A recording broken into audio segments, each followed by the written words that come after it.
శుక్లాంబరధరం విష్ణుం శశివర్ణం చతుర్భుజం ప్రసన్నవదనం ధ్యాయేత్.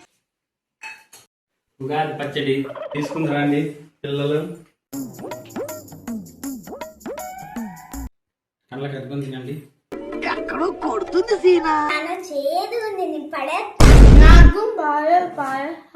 A few moments later. ఏదో పిల్లలు ప్రసాదం.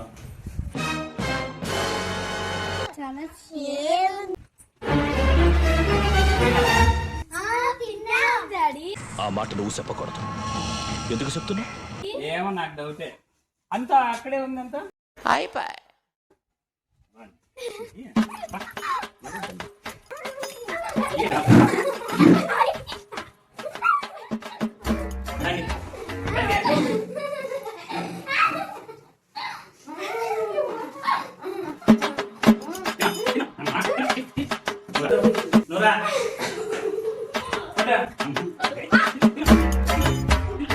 మూసినామంటే పడతాయి. అందరికి ఉగాది శుభాకాంక్షలు. లైక్ చేసి సబ్స్క్రైబ్ చేయండి ప్లీజ్.